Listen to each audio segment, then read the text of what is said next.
Y'all know we in a world of social media. We you can't do nothing unless it's streaming somewhere.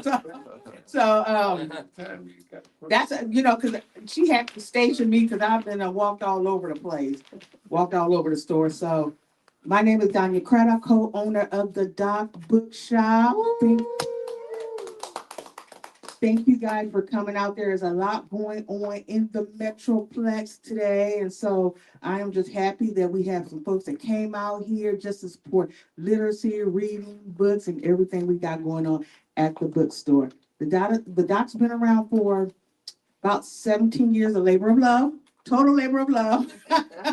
But we made it do. We have a host of events that we do at the bookstore.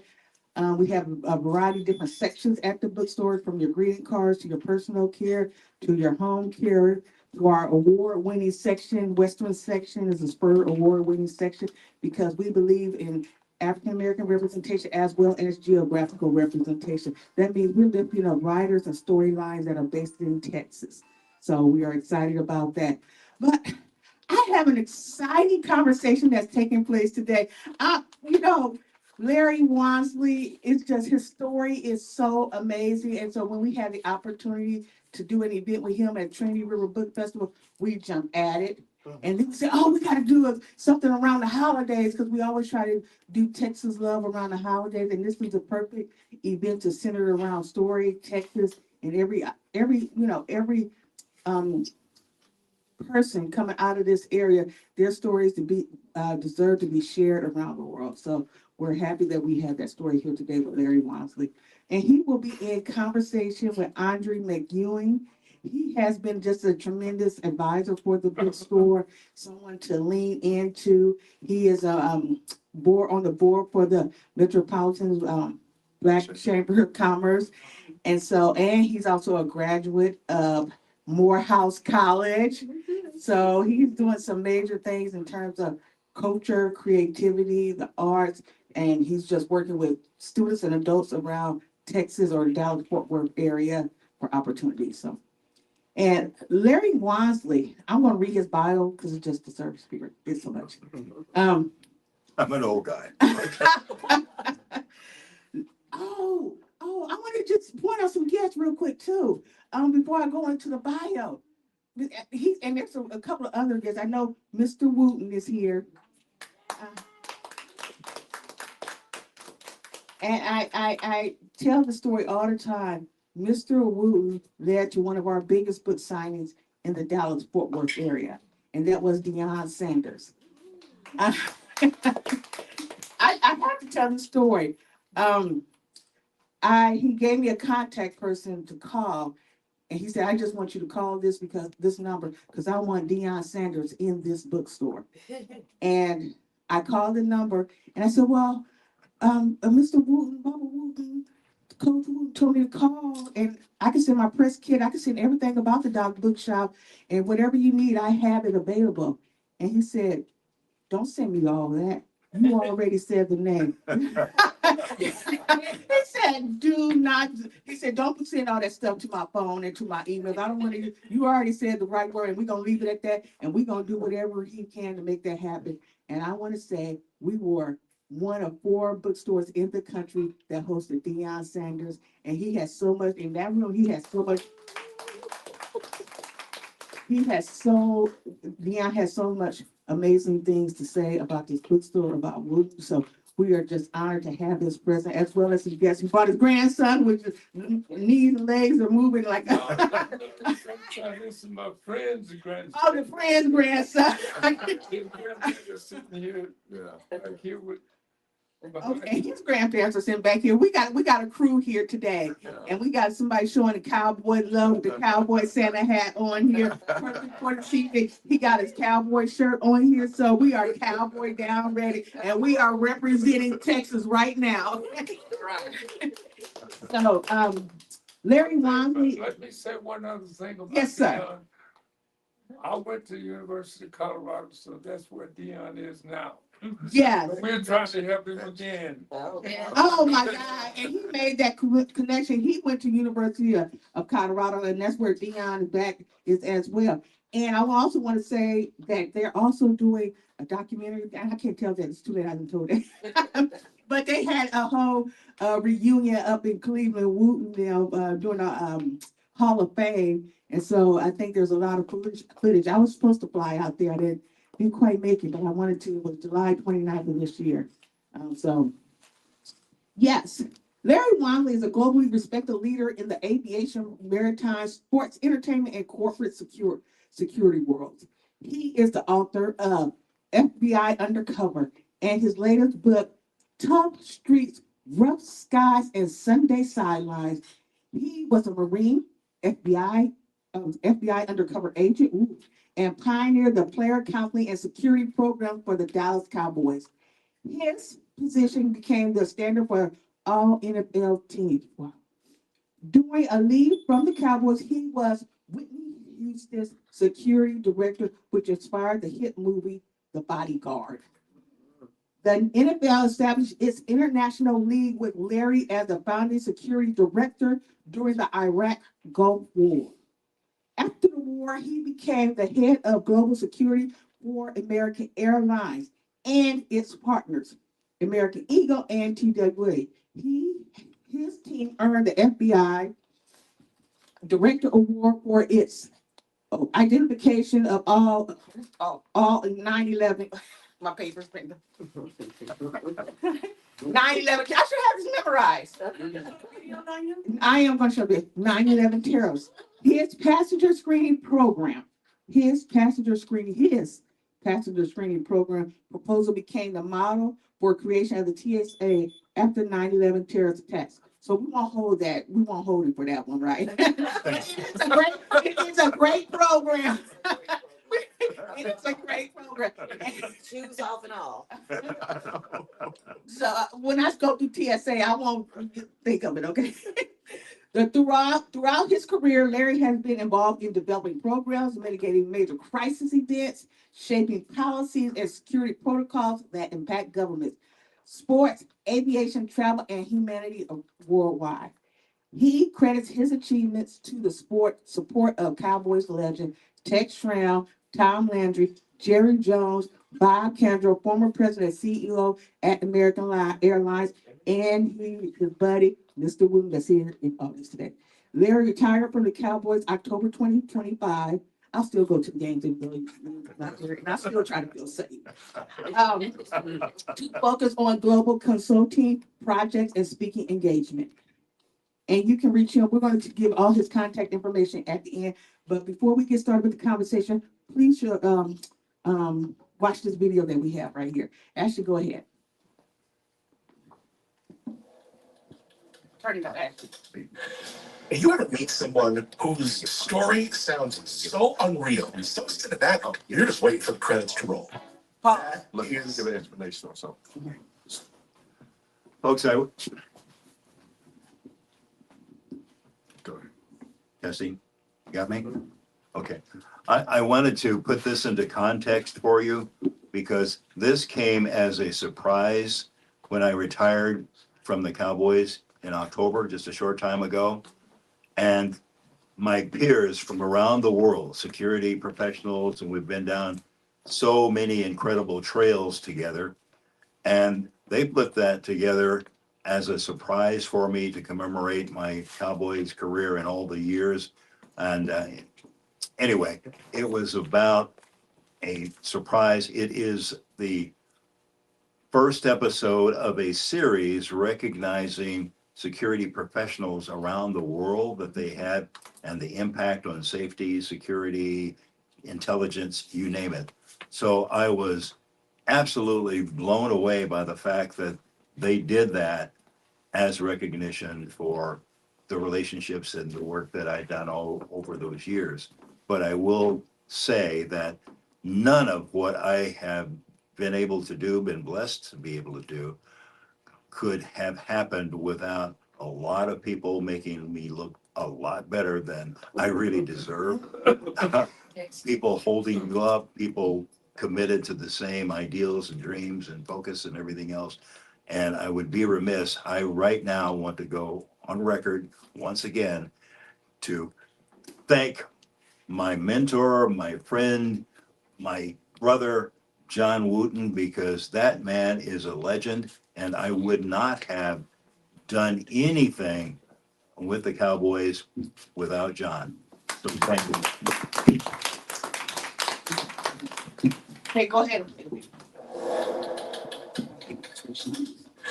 And you ever meet someone whose story sounds so unreal, so cinematic, you're just waiting for the credits to roll?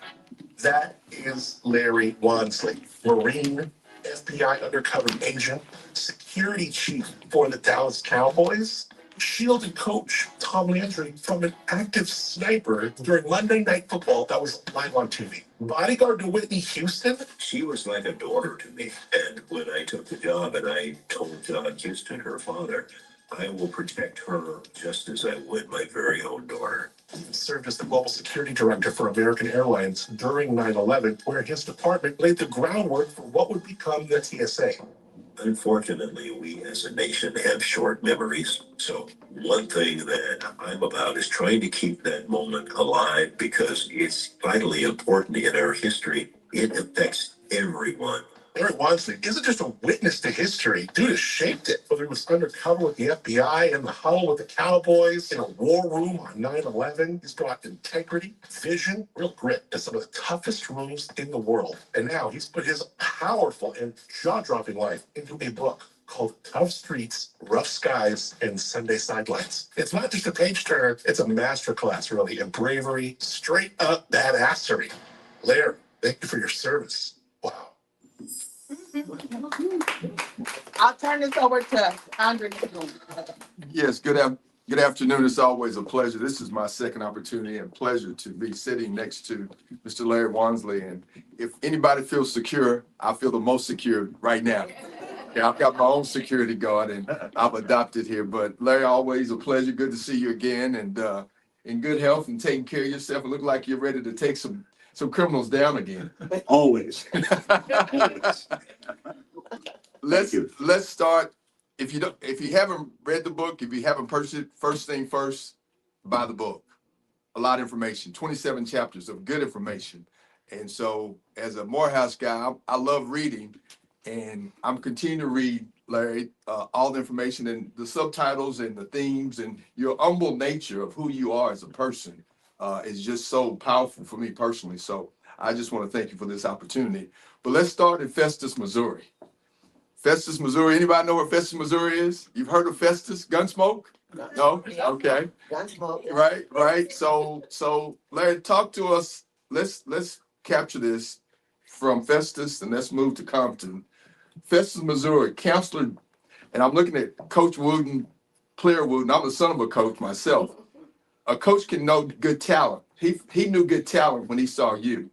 But the counselor at Festus High School didn't know good talent. So talk about that relationship of your motivation of moving from saying, I can go to college, I'm going to college, I can be an engineer, whatever I want to be, and ultimately going to the Marines. Talk about that time and period from high school. Oh, sure. Thank you. I came from a time in our history where segregation was the norm. As a young black kid growing up in Festus, Missouri, you did not go past or north of Main Street after dark. There was a lot of really, really tough, terrible things attached to that lifestyle. I'll put it this way. My freshman class was the first to integrate the high school. 6 black kids went into the high school as freshmen, 2 boys, 4 girls. And for the first 2 months, every day was a problem. Fights, hostility, abuse, you name it. I'll shorten this in the sense that that went on twice a day, every day. And because this is Texas, I'll say at the Dr. Pepper hours, 10 o'clock in the morning and 2 o'clock in the afternoon, I had to go to the boys' room. Well, I had to fight to use it. Now, they would let me in. I go do my business, but you had to walk through a cloakroom, and there would be 6, 7, 8 of the cool guys, as they were known as, the tough guys who actually would smoke in there, if you can imagine that. But they'd let me in, but I'd have to fight my way out. And they'd always put a guy up against me who I'd have to beat to get out the door. Well, there's a second part to this story that I'll fill in later on, but that was what was happening. The other young black boy didn't, he did not want to go through that. So he would just go out to the nearby park, out to the outside toilets, and he would do his thing. But also, the whole atmosphere during that time in that high school, it was about hatred, bigotry, you name it. But I used to be on the basketball team. I was the best basketball player on the team. I was the only black player on the team. But I had a very abusive coach who every day would insult me. He'd say, get up higher on those boards. Your ancestors were monkeys. You know, you could get up there and get higher on those boards and so forth. Every day I was subjected to that kind of treatment, to the extent that the other players on the team, after a while, they got fed up with it. And they would say, hey, look, this guy's out of line. Why aren't you doing something, saying something? I said, I'm not going to let him beat me. I'm simply not going to let him beat me. Well, switch forward, because he also taught a social studies class. I sat on the front row, and in that class, we were reading a novel. And in that novel, there was a depiction of a thunderstorm. Now, he's walking back and forth in front of us. And when he got to the point where he was right in front of me, he said, I remember a time when I was a youngster, a thunderstorm like that. It was raining pitchforks and end babies. And he used the word. He barely got babies out of his mouth. I was out of my seat. I pasted him one time, knocked him down, and walked out. And I went down to the principal's office. Yeah. When I went into the principal's office, the principal wanted to know why I was there. Well, a few seconds later, the whole class erupted because he came in and he was demanding that I be arrested, call the police for assault. I had really attacked him and so forth. But the rest of the class filed in behind him, and we were in a waiting room. And they were standing there, and this guy is ranting and raving, demanding that I be arrested for assaulting him. The principal said, Larry, I'm surprised that you can you explain this? Well, before I could, one of the other people in the class who happened to be on the basketball team stepped forward, and he said, let me explain what's been going on. And he laid out all the abuse that had been taking place in the school, on the basketball court, everything. And the principal looked at me and said, Larry, why didn't you tell me about this? I said, everybody in the school knew what was going on. So why would I feel like I would get any kind of understanding or fairness from you? He said, oh no, we do not tolerate that here. Absolutely not. It stops right now. They fired the teacher. They put me on probation. Okay. Don't go around knocking people out. and out of everything that I've been fortunate enough to do in my life, I've learned lessons. And that was a lesson for me in terms of no matter how far someone pushes you, you don't resort to that immediate gratification of some sort of violence. There are smarter ways, there are better ways to handle any situation. So that was the first big lesson I learned. The second was during my 4 years of that high school, I was a good student. I would talk to my guidance counselor about my dreams, my aspirations. I'm a creative person. I wanted to build things. I wanted to study engineering. And every time I would talk with him, I would tell him, this is what I want to do. Can you help me get a scholarship? I've got good grades. Can you help me get a scholarship someplace? And he would look at me straight ahead and he said, Larry, college is not for Negroes. Oh, get a job, help you get a job up at the rock quarry or on the loading dock at the trucking company, marry that little gal of yours, have some babies, have a nice life. Well, there were two words that came to my mind. I didn't express them verbally when he said that, but there were two words that came to mind, and you can imagine what those might be. But anyway, so motivation, that word motivation, stuck with me throughout my entire high school career because I thought, no, I am going to go to college. Because when I talked to him, I said, hey, look, need a scholarship, help me. I don't have any money, but, you know, I've got good grades. But that was his response. So my motivation was the military. It was the best decision I ever made in my life because I thought, I'm going to the military, and if I'm going to do that, I'm going to the Marine Corps. I want the roughest, toughest situation I can. And that has served me from that day. The day after I graduated high school, I was in San Diego at the Marine Corps recruit depot at boot camp, getting the blankety blank beaten out of me.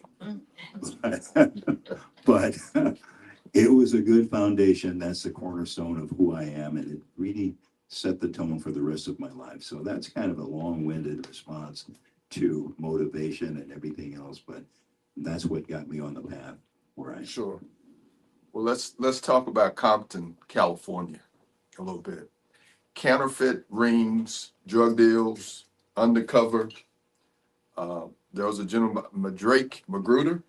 I don't know how many of us have aliases or second names different from our social security number, but obviously you've had many. So talk to us about Compton and all that you experienced with those skills of survival and motivation that moved you from Compton to the FBI.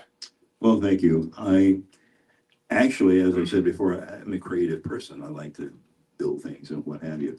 Had no intention at all of getting into law enforcement. I just simply didn't.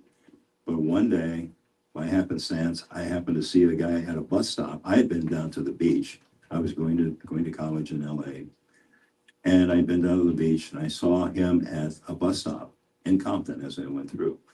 He was a gentleman that I played football with in the Marine Corps. We were on the same team. Whoa. So I stopped and said, hey, what are you doing? I'm going to take a test. I said, look, I'll take you.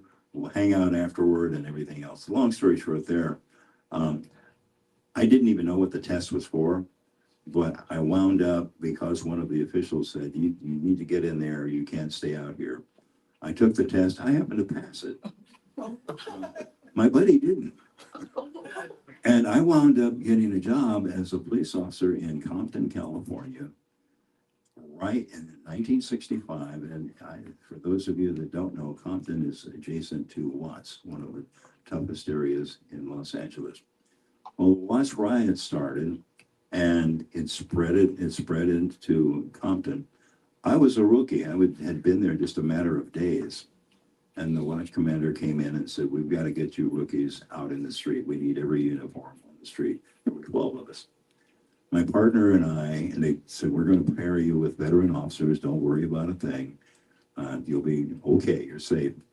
But we've got to get everybody out there. So they paired me with an officer and we hit the street. In our first 20 minutes on the street, after about 20 minutes, we were ambushed in a light industrial area, 5 or 6 guys, and we're in a shootout.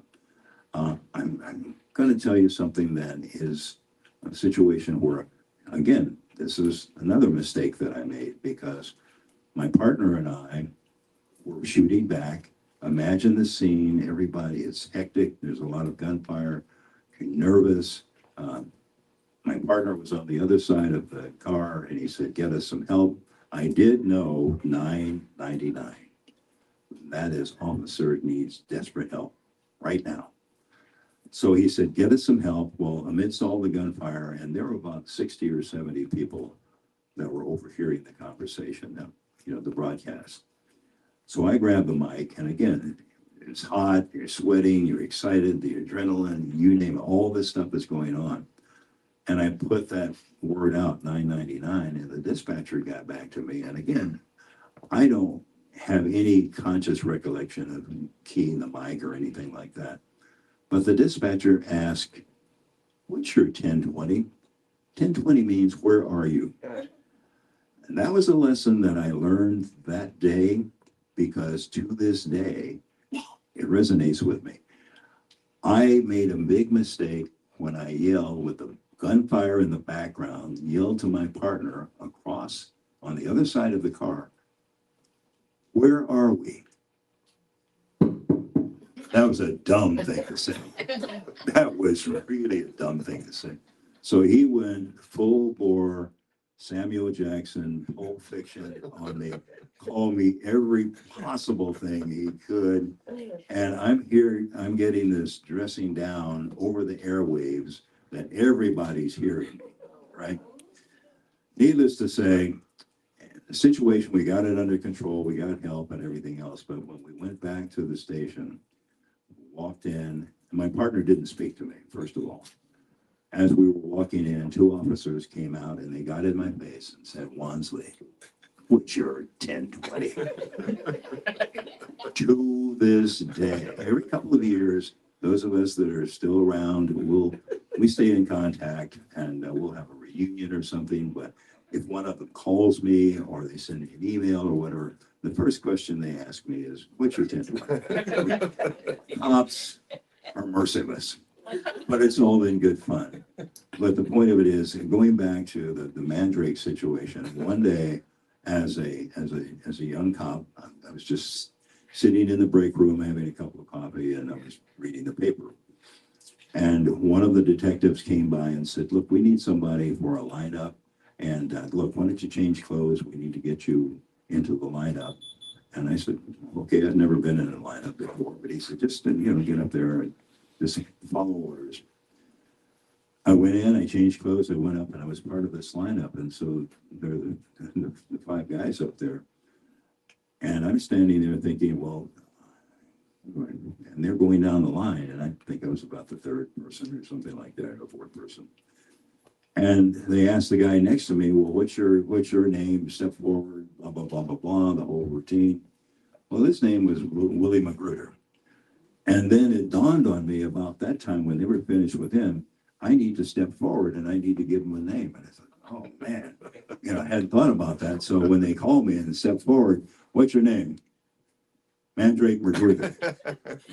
Well, I'd been reading the newspaper, the comic strips in the newspaper before, and I had been reading about Mandrake, the crime-fighting magician. So that's where the Mandrake came from. And are you relatives in the same name? So that led to another little area of confusion. After it was all over, the detective said, "Where in the blankety blank did you come up with Mandrake Magruder? Did you try Smith or Jones or something like that?" And I was embarrassed about it. So that's how the whole Mandrake thing, I was christened with that. And to this day, some folks, they still call me Mandrake. I am Mandrake. But it's not because of actions of crime fighting, daring do, or anything like that. I just had a mental lapse and I couldn't think of a name. Along the way, some of us, those probably under 30, may not know the name Patty Hearst. She was abducted, and you were involved in, I guess, some surveillance or trying to assist with getting her free. And talk a little bit about your passion from Compton and what you experienced being shot at, all of that, Larry, and how you came about being involved with helping support and helping Patty Hearst in that SLA, Send Me on Knees Liberation Army situation. Sure. I wound up in the FBI. I went up the ranks fairly quickly in Compton, and the CIA and the FBI recruited me. Quite frankly, I was more interested in the CIA until I found out what they really had planned for me, and that was to send me to South Africa in a covert role as part of the anti-apartheid movement. For a guy that looked like me, I said, no. I'll opt for the FBI. So I wound up in the FBI, and coming from the streets of Compton, there was nothing anybody could tell me or show me that I had not experienced in Compton. It just wasn't. So I was part of that new breed in the FBI, and then Patty Hearst was an heiress to the Hearst publishing or media fortune. She went to school in Berkeley, and she was abducted. And she was abducted by a group called the Symbionese Liberation Army, SLA. Back then, SLA, the Black Panthers, us, there were several different groups that were part of the quote unquote Black Revolution. She was abducted. I was sent out to LA to basically go undercover to infiltrate the Black revolutionary groups. There were 4 other guys from around the country, that Black agents that were sent also to do that. That was our mission. So I became a guy that was out there in the street mixing it up in that culture and so forth. It all culminated with a major shootout, and you can certainly read about it. It's historic. But that was the beginning of the whole revolutionary culture in this country. That got me started on my undercover life, if you will. And ultimately, I wound up during the course of my FBI career having 5 separate identities, backgrounds. I mean, I had every conceivable appearance that you could possibly think of, what have you. But it's old and it's in the book. All right. Well, let's get to the good stuff. Dallas Cowboys. Clint Murchison, Bum Bright, Jerry Jones. You've got to be the only gentleman I know that has had an experience with those 3 owners of the Dallas Cowboys. So walk us through how I know Coach Wooten, Player Wooten's here, and walk us through from Mr. John Wooten to the Cowboys to Irving Stadium, and how you became the security for the Dallas Cowboys, which we all love, right? Everybody loves the Dallas Cowboys, right? Talk us about that transition there, Larry. I was wrapping up my undercover lives, my undercover career in the FBI. I'd gotten to the point where I needed to reset, so to speak, because it's life on the edge. It's a dangerous life. It's a very, very difficult and very hard life.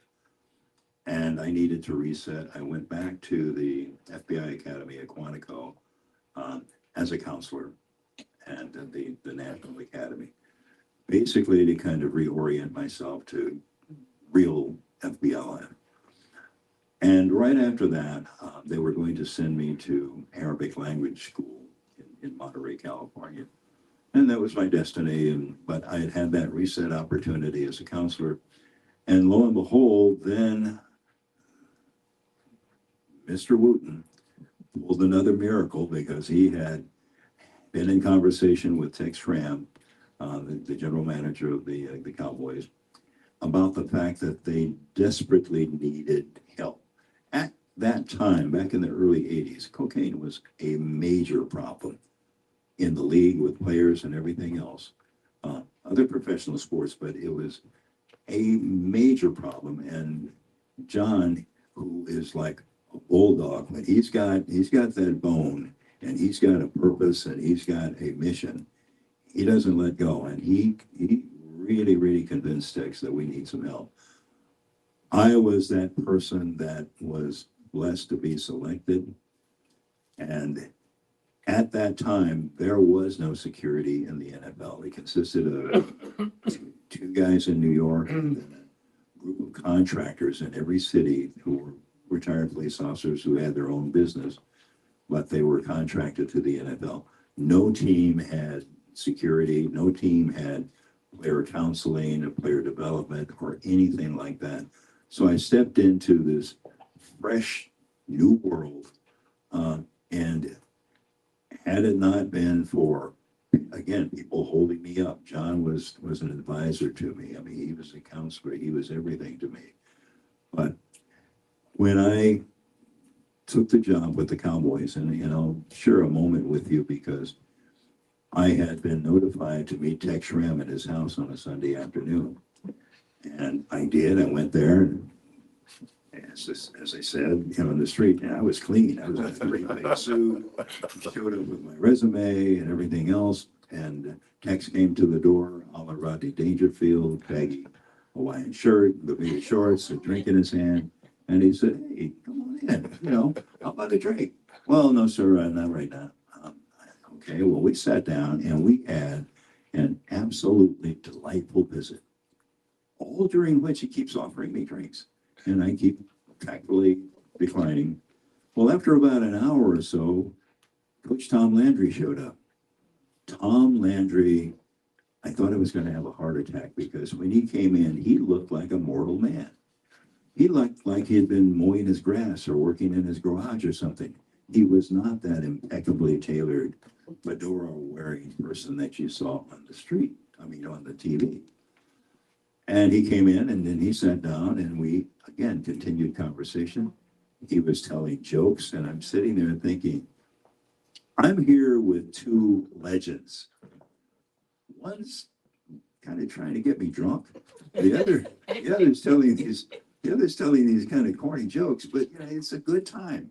But we didn't talk about anything substantive that I thought mattered, my background, what the job is, or anything like that at all. And then finally, Tex said, well, look, he and Tom were going to have to prepare to go to an event that night. And so if I was going to be at home at 7:00, he was going to give me a call. He said, I'll have a few minutes before I have to do this event. Yes, sir. And I walked out and I was, what just happened? Had a good time. Right. I really did. But Didn't take a drink. Didn't take a drink. did not take a drink at all or anything. But I went home and my wife said, well, how'd it go? And I said, I had a good time. She said, well, what next? And I said, he's going to call me at 7:00. Okay, he called me. Hello?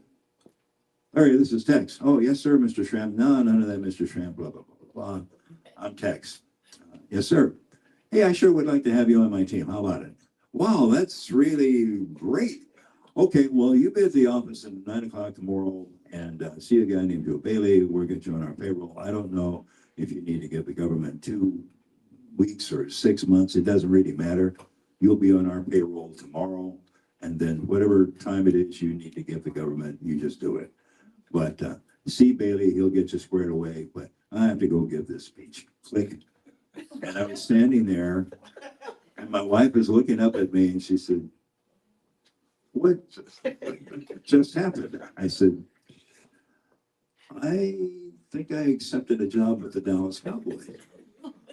She said, doing what? I said, I don't know. And I'll tell you, the atmosphere at my house that night was one of true sadness. It was fear because my life was very stable. It was a good life and everything was comfortable. Now here's the great unknown. My wife didn't know. She was in tears all night long. She was afraid. My kids had no clue, but they know mama's upset. So when mama's upset, daddy did something, Well, so it was a tough night. The next morning I went to the Cowboys and I found out everything that was going to be given to me as part of the new job and so forth, and which I was very, very pleased with. And my wife ultimately became very pleased with when she found out. But when I asked Mr. Bailey, what's my job? And he said, well, you're going to have to talk to Tex when he's out of town now. He went down to the Masters or someplace, but he'll be back in about a week. So talk to him and then he'll tell you. I said, okay. He said, in the meantime, you just go do what you need to do and everything's fine. Well, that following week, I met with Tex in his office. And at that time, our offices were in an office tower down off Central Expressway near SMU. And we were on the 11th floor and I was sitting there and I said, well, Tex, what's my job description? He said, and he leaned over and he happened to have his scotch handy and he looked at me and he said, you government guys would be technical.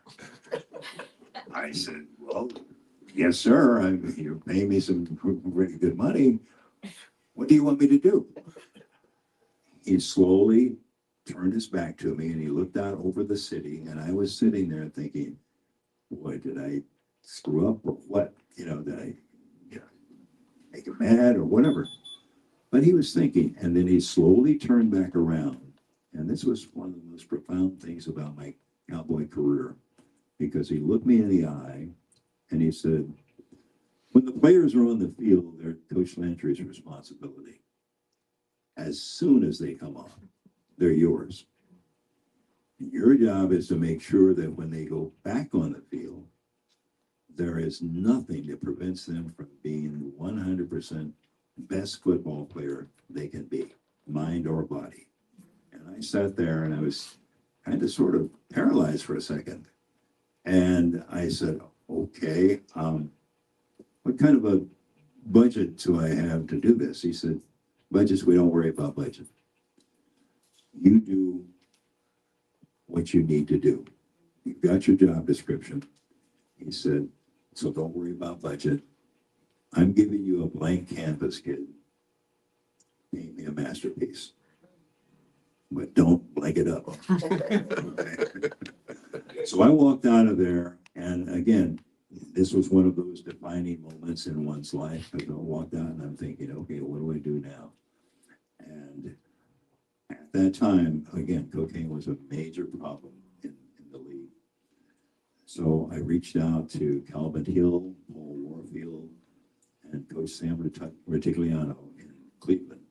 And they were just beginning to look at the drug issue, the drug problem with players. And I went and I spent time with them, and they were developing a program in concert with a Cleveland clinic.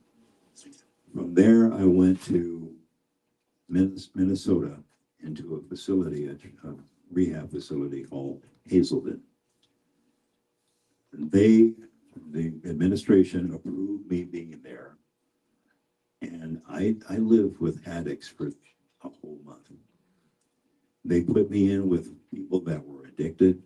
Now, they had to approve me being there, but they understood that my mission in being there was to learn how do people really get caught up in this spiral and wind up where they are. It was one of the most incredible educations I ever had, because I lived with them 24/7. I heard their story, the pain, the heartache, the agony that they went through, their families, everything else. I came from a world that was very straightforward in law enforcement: drugs, narcotics, jail. That's all. But I learned, because of that experience, it was so incredibly complex.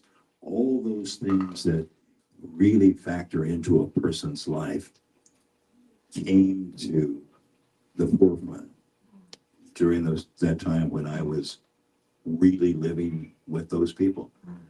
It became such a profound situation for me. It was a life altering moment, because when I went back, I started shaping various programs based upon what I can do for those players, those that were impaired, those that had other issues in their life. I will say, for the record, there were 2 players that helped me a lot. And some of you may recall a player by the name of Thomas Hollywood Henderson. And Thomas Henderson had his own issues and problems and everything else.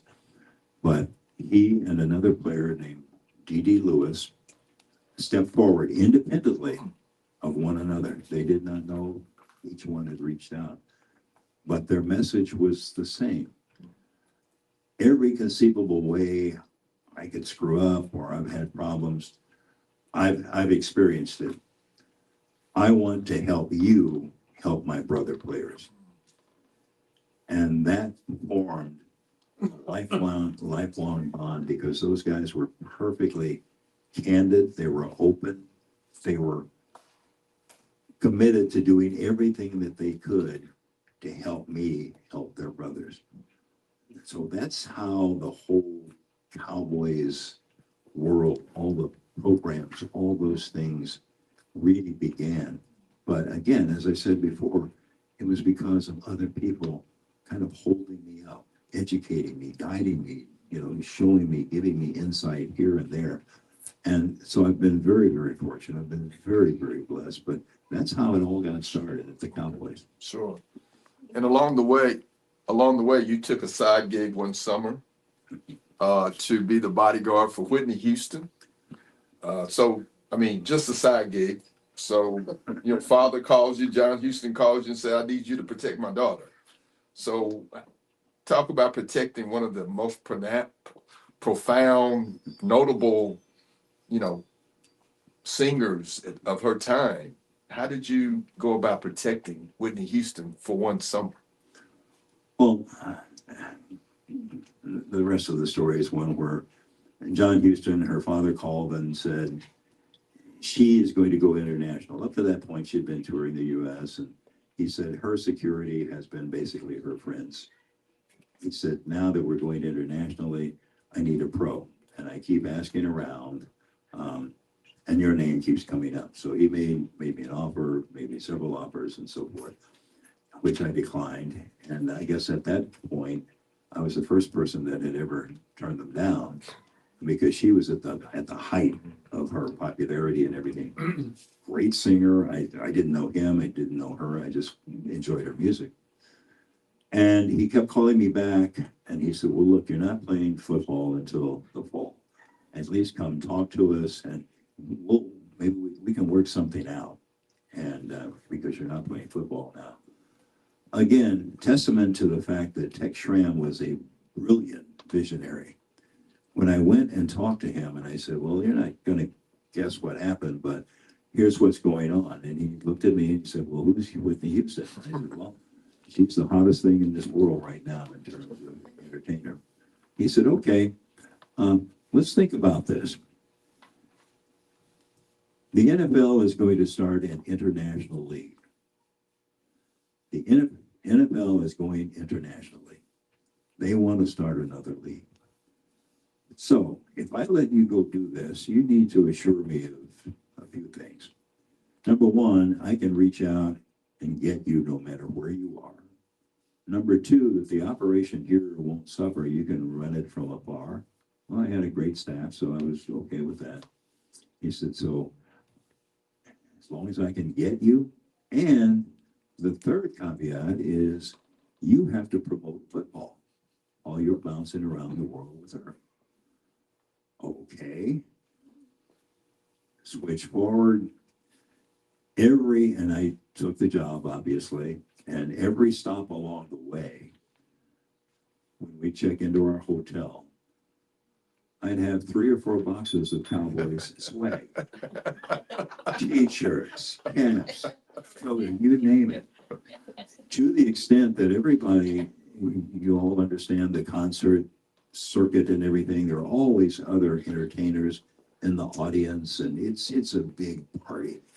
I get them all duded up in cowboy stuff. I mean, you could not buy that kind of marketing, advertisement, or anything at all at that time.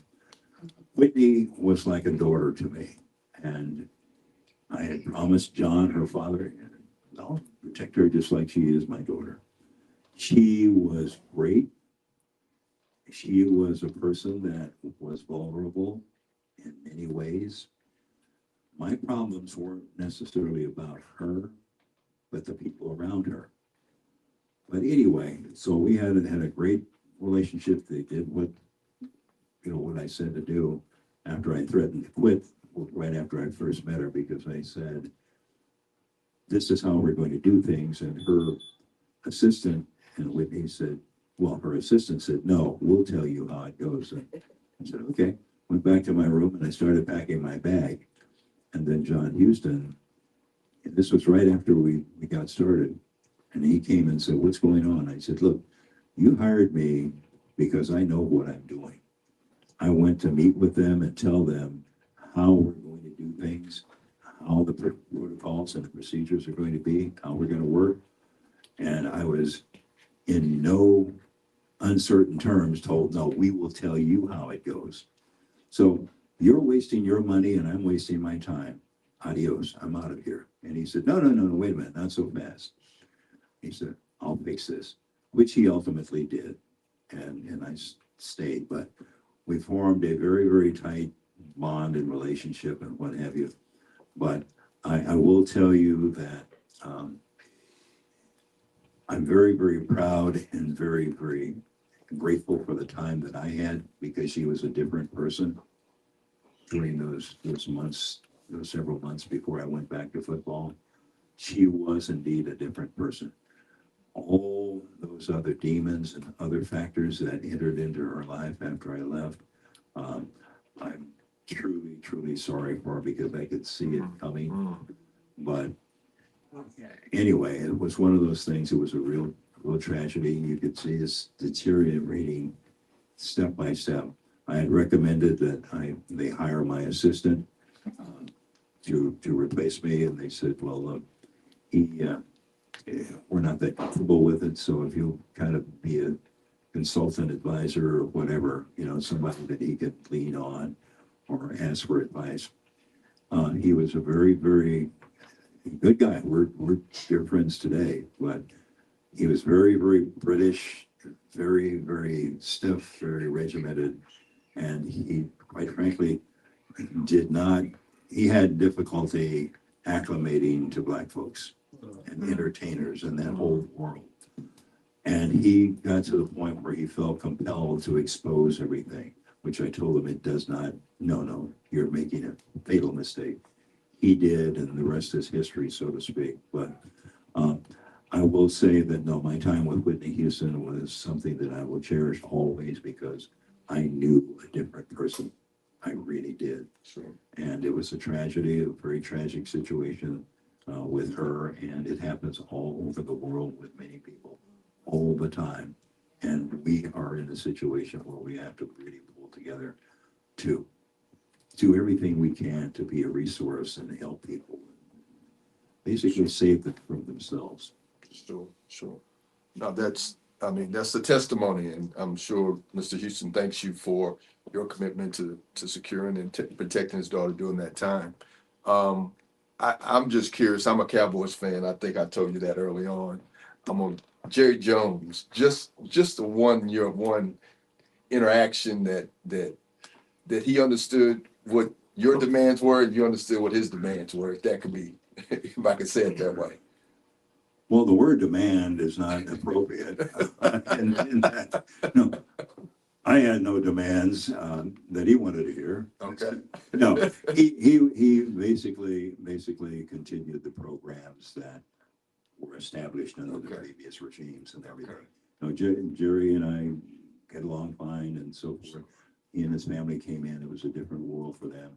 He was very supportive of me and what have you. So I continued along with the various programs that we set early on during the Dick Schramm and Bob Wright and Fred Ferguson years and everything else. So anyway, no, he did not come in and say, no, this is the end of this. He was supportive. Sure. Good guy, like him, he's a friend. Yeah, and your son's there now, right? My son is the director of player development or player engagement, they call it now.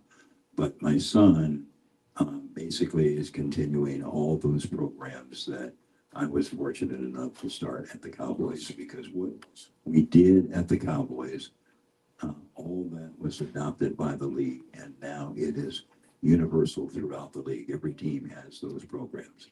So I feel very, very proud of the fact that, again, with the leadership, guidance, and the friendship, Mr. John Wooten, we were able to establish those ideal situations, those best situations, because it all boils down to one simple thing.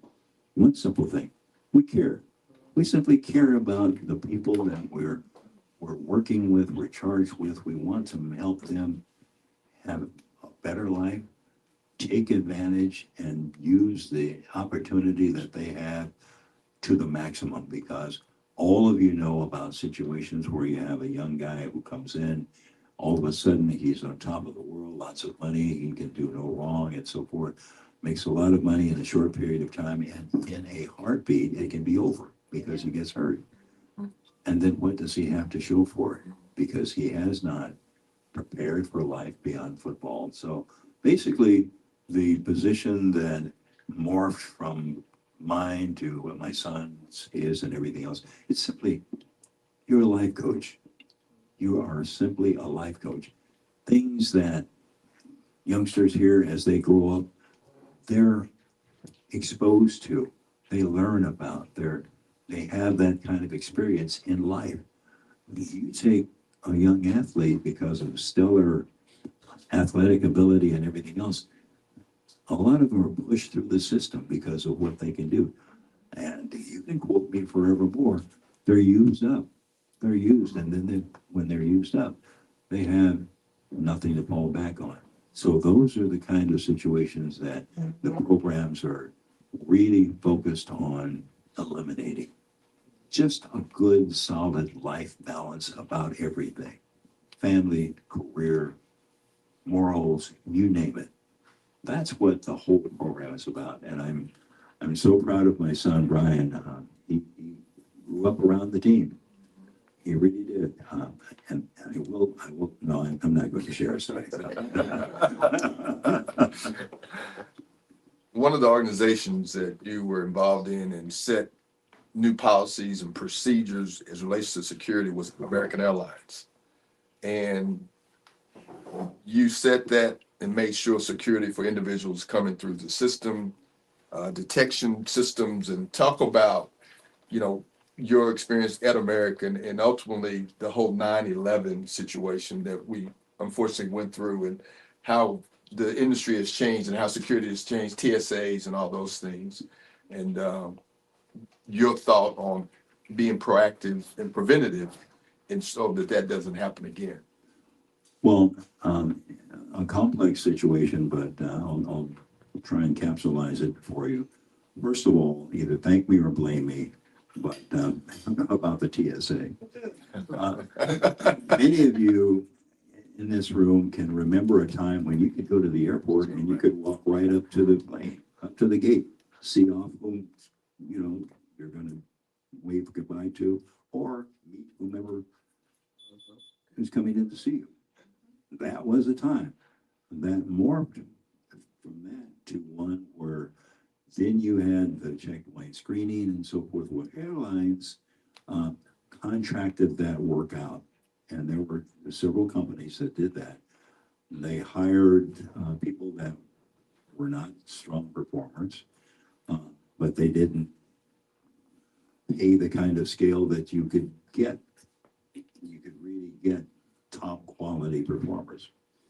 Long story short, the FAA was the governing body, and they tested us all the time.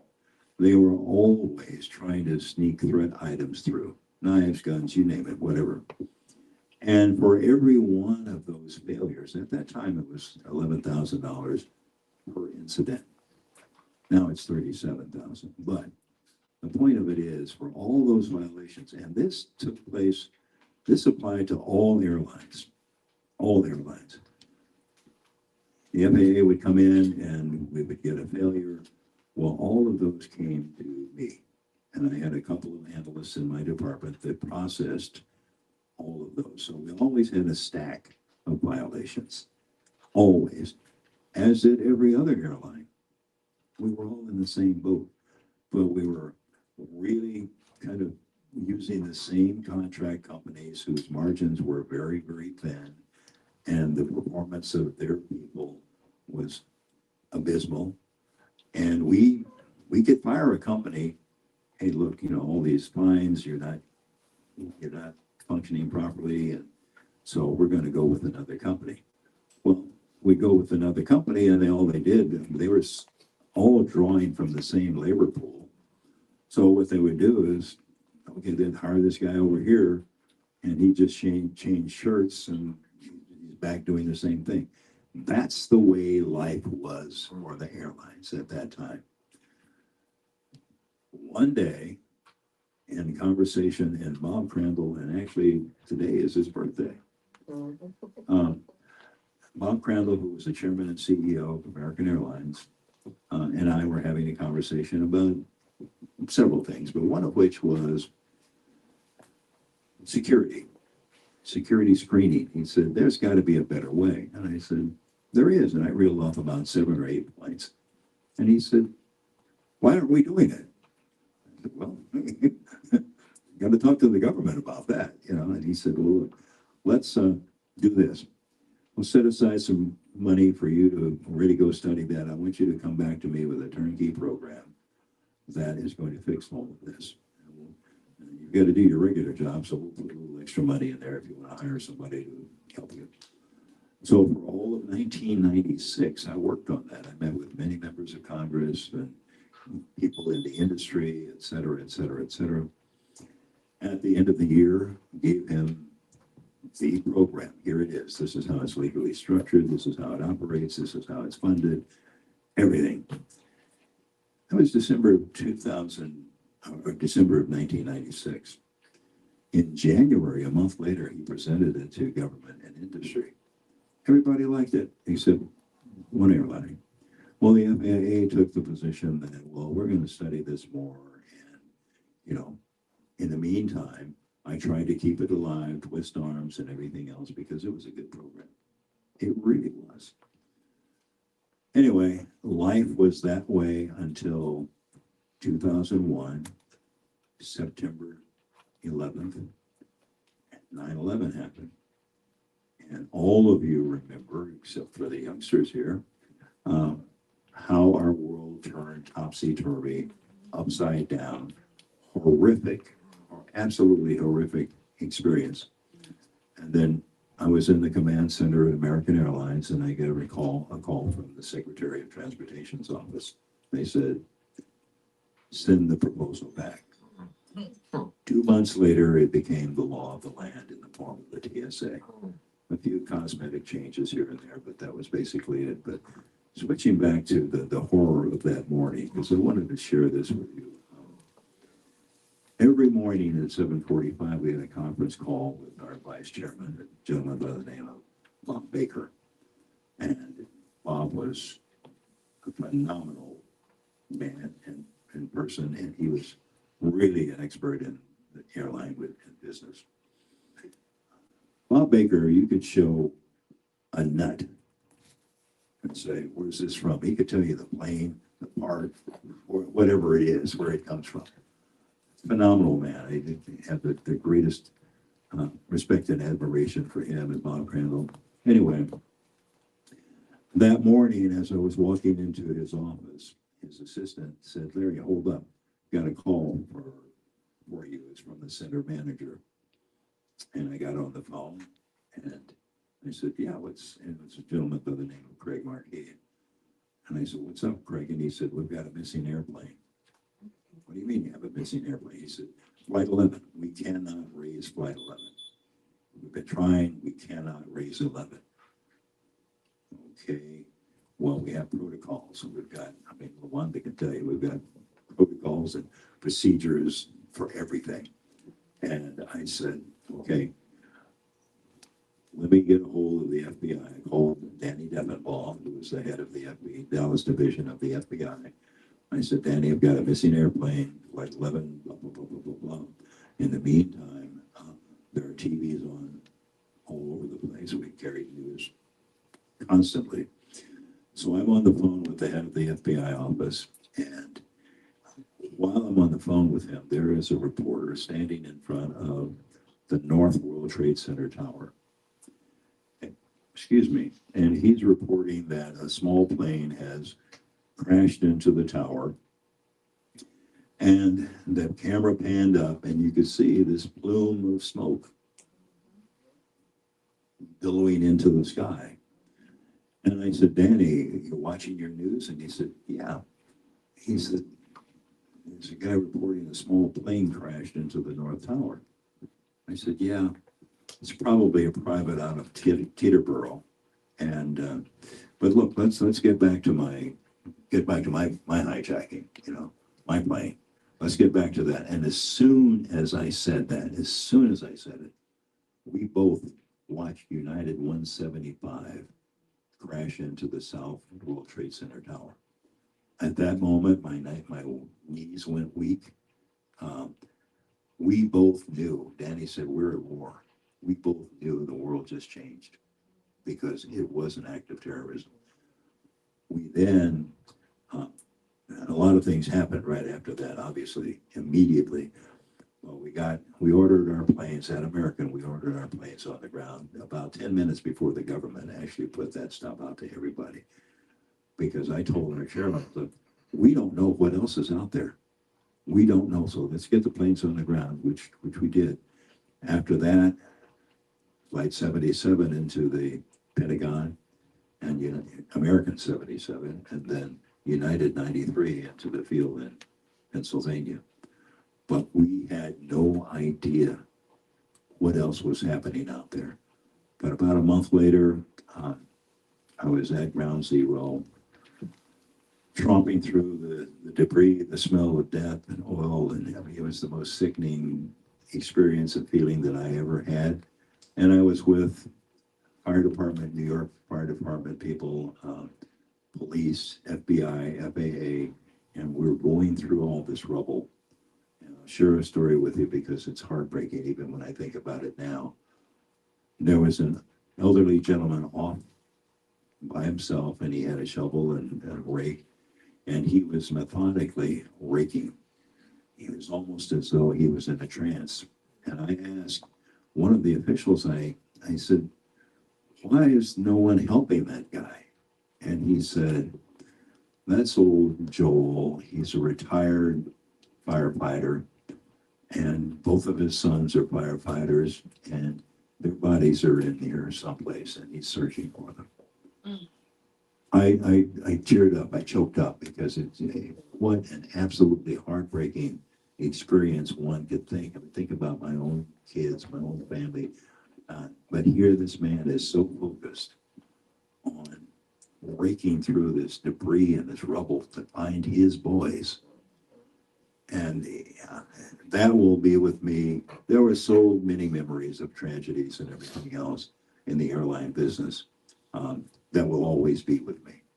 They always will. Mom Crandall, the day that he hired me, said, the airline business gets in your blood.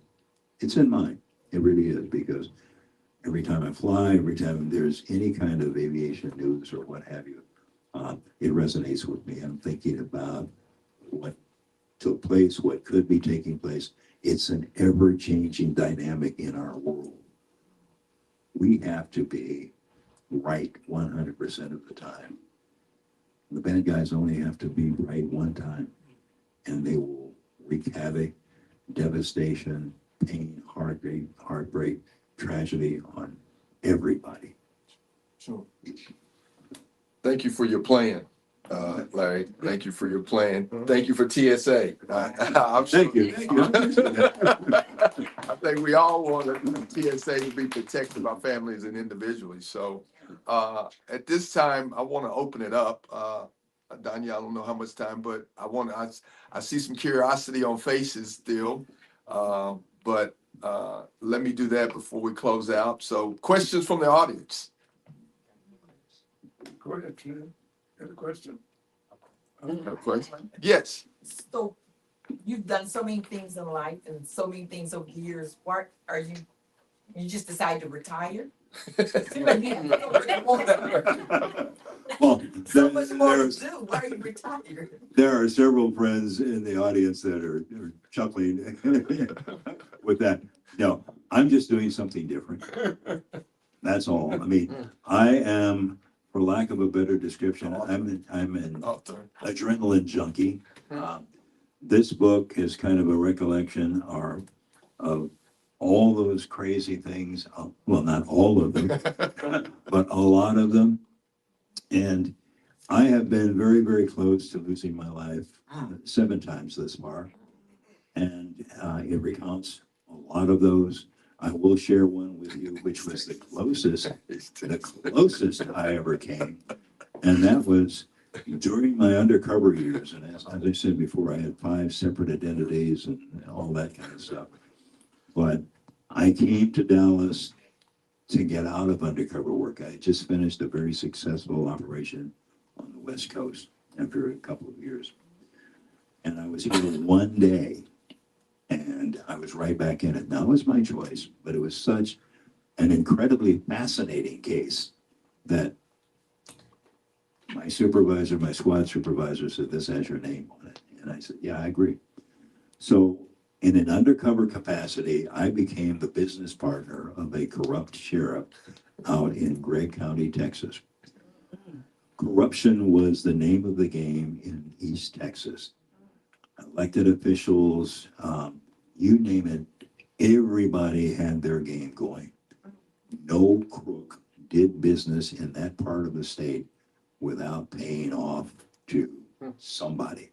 And the sheriff was the kingpin. The sheriff and I became business partners. He knew me as a front guy for a mob group out of Las Vegas. I was a gambling specialist. What I did was I would go around the country and I would set up illegal gambling operations, casinos, if you will. The FBI taught me gambling, you know, the good side, the bad side, and everything else.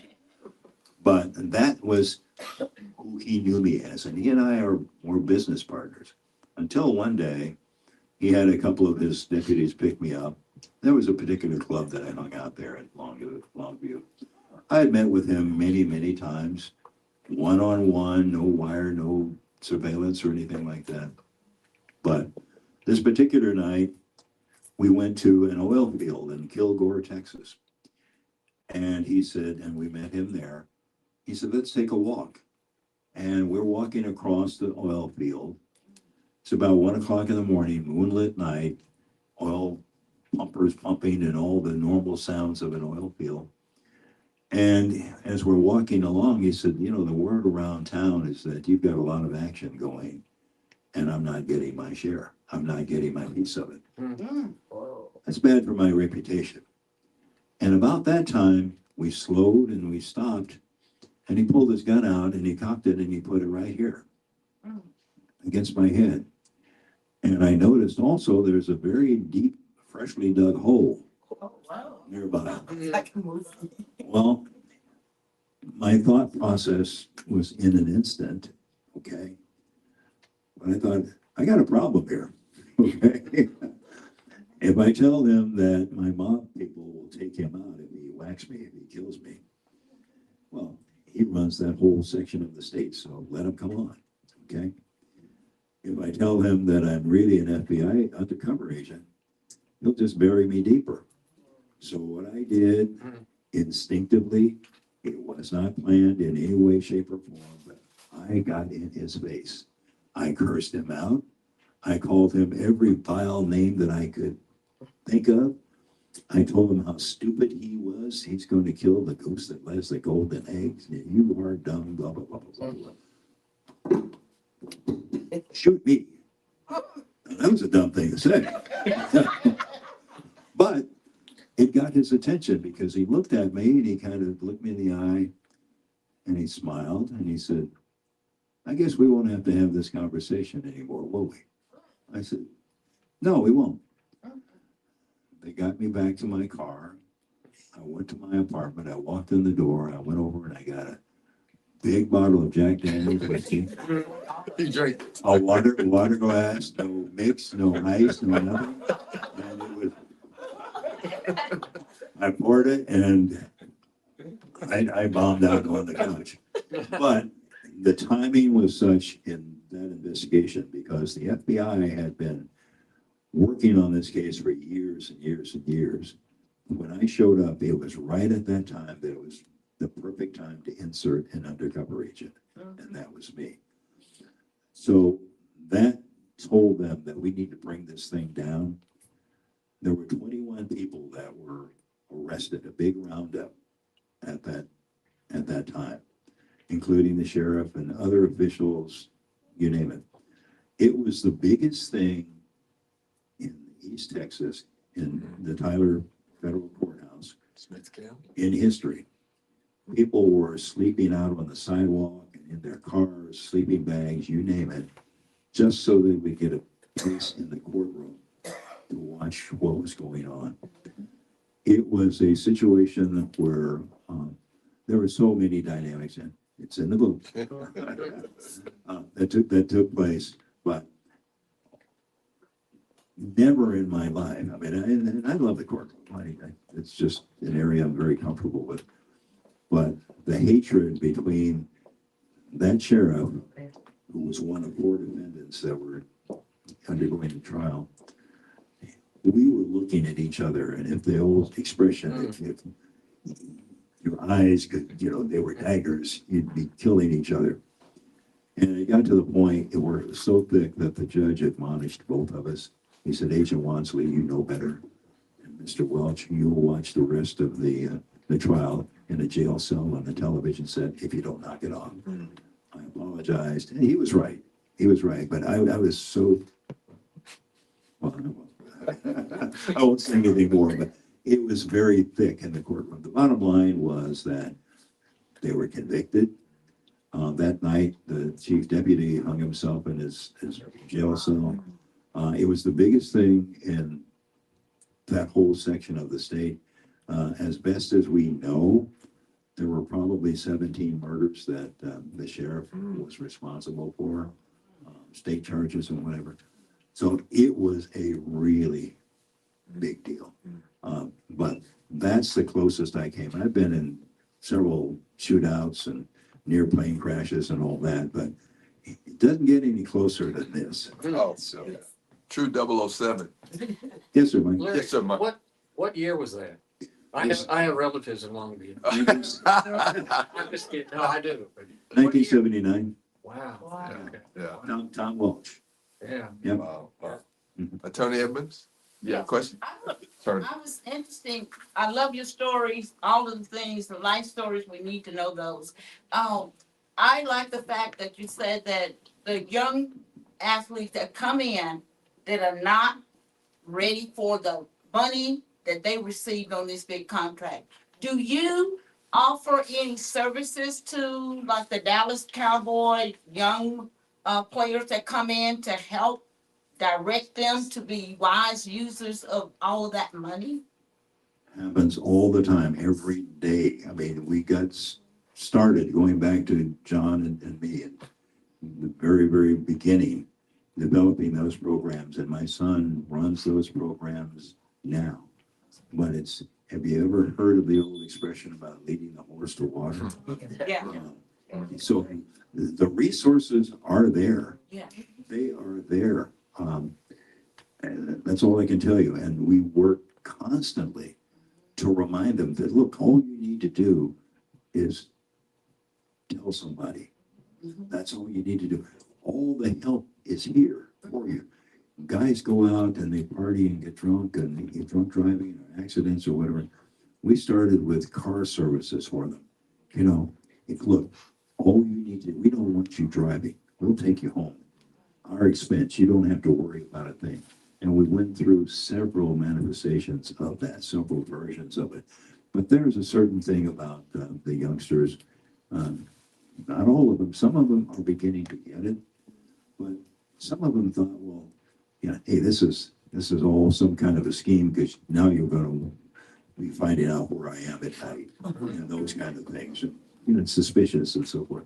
So you have that continual battle to fight. It's getting better, but a lot of media people ask me about that whole world. Larry, when you first started, all this stuff existed. Is it any different now? And I basically tell them the only difference is social media. It is instant information out there. There are people that use it to their own gain and everything else. Players are victimized. They're committing acts that they shouldn't be committing. So all of those programs exist, and it is a constant situation to remind them that, look, it's here. This is experience. We've learned. One thing about the business is every year names change and faces change. So you've got all these young guys that are rotating through.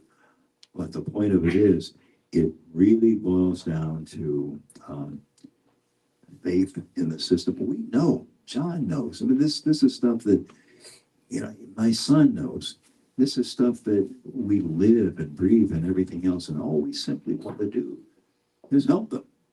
That's all. No other motives at all. We want them to be able to live their best life and take advantage of their limited activity, their limited opportunity, because some of them, they may have a year, some may, 10, 15, years or so.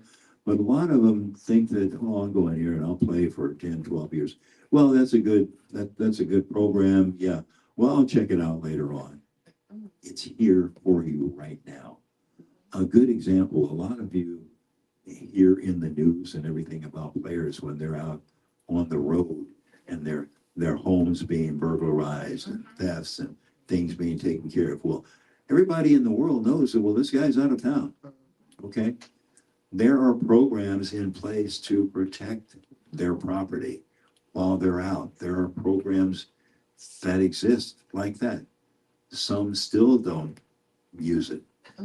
So there's, again, going back to that old analogy about the horse in the water, but we keep trying. We keep trying because if we can just reach one guy, get that one person to say, hey, this really works. This really works, man. Guys, you ought to think about doing this. So they are in place. True. Other, yes. Do you have a tally of when you were undercover of how many of those undercover activities led to arrest, like about 50, 100, or do you have a quantify that? Yes. Oh, Mhm. what's the point? I'm not gonna share it with you. And the follow-up question to that is, do those people actually know you? Because this is like a movie, like in your head, like 007. do those people know you, or were you ever? Yes. A lot of them, I'll share this with you. Well, first of all, out of all the roles that I had, I ran gambling casinos. I was a Beverly Hills, Hollywood hotshot investments guy. I ran with celebrities and, really, really high profile people, counterfeiters, drug dealers, you name it. But out of all of those people, all of those years, over 5 separate identities and lifestyles and everything else, out of all of those people, there was only one person that really, really wanted to do me in. And that was the Sheriff Tom Welch in Gray County, Texas.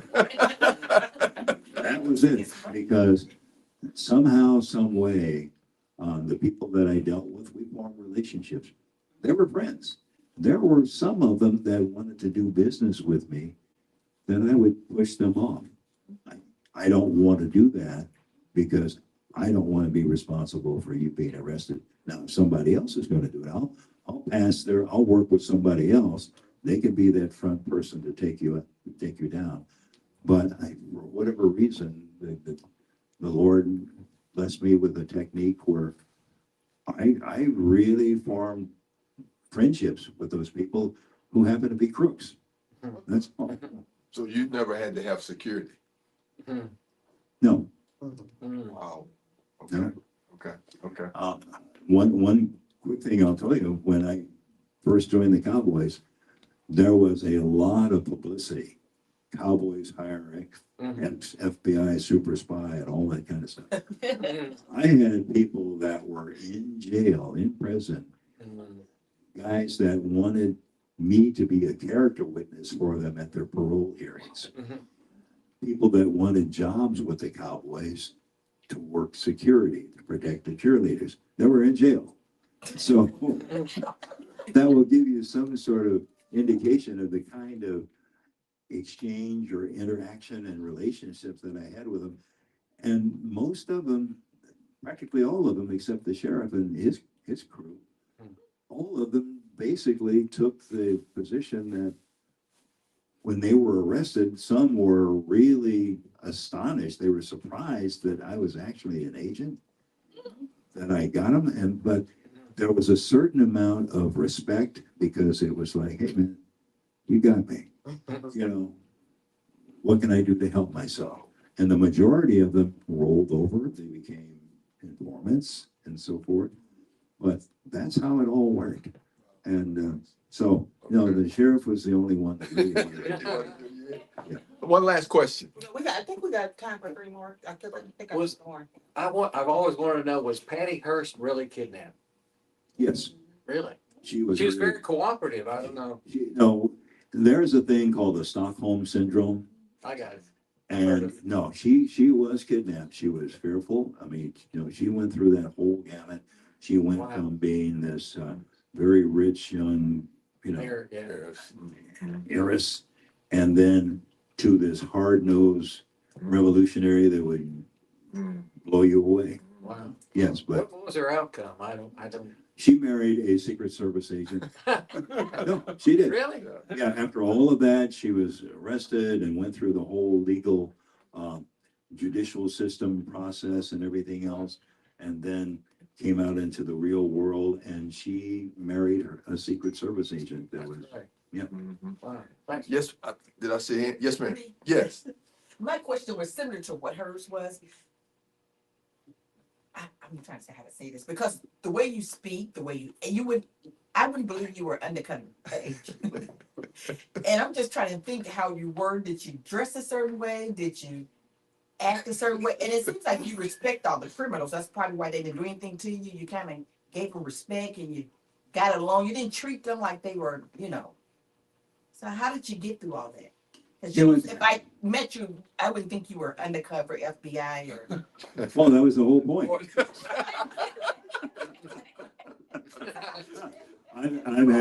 I've had many different physical appearances and whatever, but I don't never, you are who you are. You're right. Number one, you've got that fundamental core as to who you are, and you refine it, you adapt to whatever the situation is, but I'm not a person that I could be out there on the street and be the guy on the corner, hustling as, dealing drugs or anything like, or talk that language and everything else.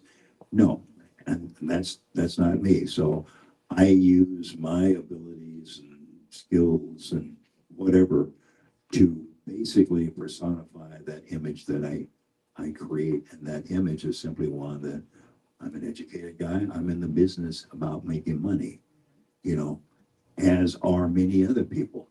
I never used drugs. I dealt with a lot of drugs. I dealt with people, bought a lot of drugs and everything else. But the point of it is, they saw me as a guy that simply, hey, I'm in it for the business. I'm in it for the money. And so, no, I don't talk like the street person down in the alley or any of that kind of stuff. There are people that communicate that. I mean, I had out in LA, there were, it wasn't a pimp, but there were prostitutes out there that were sending business my way in the categories of thousands and hundreds of thousands of dollars. These were white collar type crooks. So you just adapt your own special abilities and everything else to that situation. I will say this, that the FBI, and there were many of you, have you ever heard of a movie called Silence of the Lambs? Jimmy Foster. Okay. And I want to share a little bit about that in the sense that I was a West Coast guy. I was up and down, I was hot shot doing this and that. I was called back to Quantico for an undercover in service. I didn't know about anybody else. And when I went back to Quantico, I met other guys around the country that were doing the same. They were working undercover, whatever it was. That's when we met and we learned about one another. Well, the point of that was the FBI had realized that we need to really make this a viable program because there were no rules. There were no rules. There were no standards. Back during that time, undercover was the hot thing. And quite frankly, and I'll admit this, we were prima donnas, because you had field offices around the country that were all courting you. I've got this kind of operation. Do you want this? Well, the point of it is, they got us back there, and that's when we learned about one another. And we'd be in class, and we'd be talking about our cases, the techniques that we use, and everything else. but we'd be pulled out of class and we'd have to go spend time with the shrinks. Okay. And the purpose of that was to understand what makes undercover guys tick. What are the common denominators that apply to guys that can be successful? Back then, everybody wanted to be one. You know, it was a sexy, TV thing. And no, it's dangerous. You can lose your life. One little slip up and you're toast. So they wanted to establish the standards that would be required for people that would be tested. And I mean, the way it is now, you run the gauntlet of every conceivable kind of test, analysis, evaluation, and everything else. But that didn't exist then. But the way I describe us was the fact that we were their lab rats for the shrinks, because they came to learn us, all of our experiences and everything else. And with that data, that information, they shaped what the standards, what the metrics should be for someone that says, hey, I want to be an undercover agent.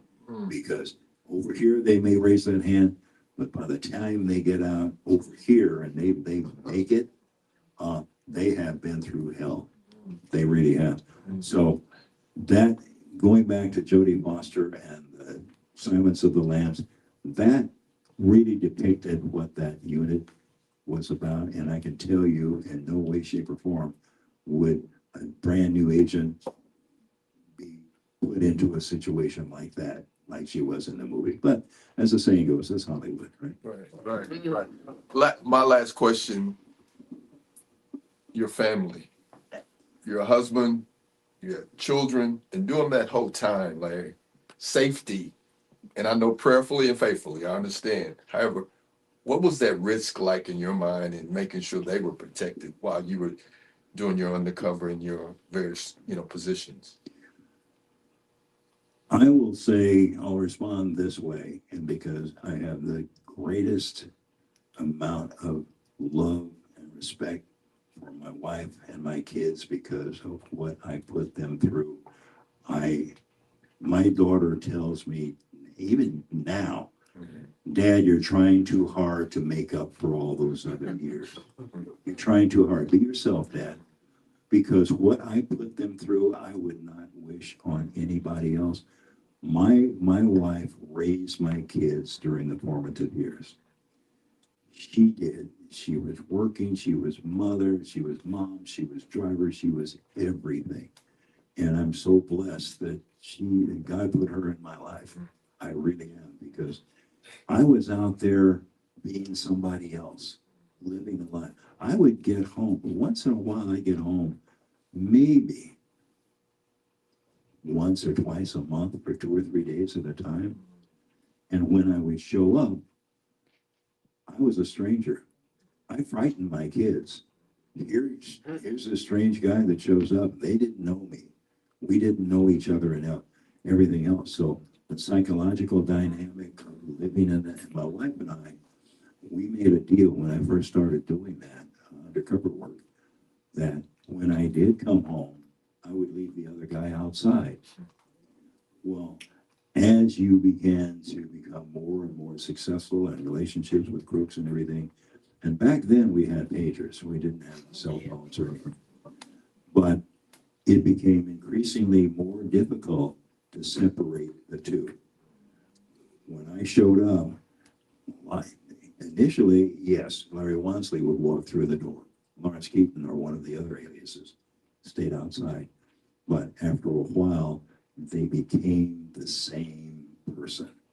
And there were a lot of tears, there were a lot of heartache and everything else within my home, with my family, with my kids. And I am so deeply sorry and regretful for that. And as I said before, my daughter tells me all the time, Dad, you're just trying too hard. You can't make up for it. Just be yourself. We love you. Just be yourself. We understand what you went through and all that. So again, Sure. it's in there. Sure. Okay. Well, let's give Larry Wansley a great hand. Awesome. My pleasure, Larry. Thank you so much for an opportunity. And go Cowboys. Go Cowboys. Absolutely. All right. Yeah, you. So when is your movie? Please go. Oh. Well, At this point, there are, Please go ahead and pick your copy up. Oh, go ahead. no, I'll simply say that there are like 5 or 6 producers that all have their vision of how my story would be documentary, streaming series, or movies and all that. But it's one of those things, I have a law firm that represents me. The only thing is that they are a law firm. And I just learned this maybe about 2 weeks ago. I need to have an agent.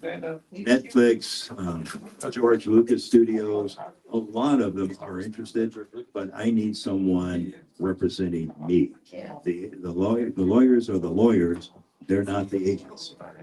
So now I need to get that other dynamic. And it's an exciting time. My story is something that is compelling. People want to do it. Now I just need to really make that adjustment and proceed. Right. All right. We got a lawyer in the house. Bobby, we got a lawyer in the house.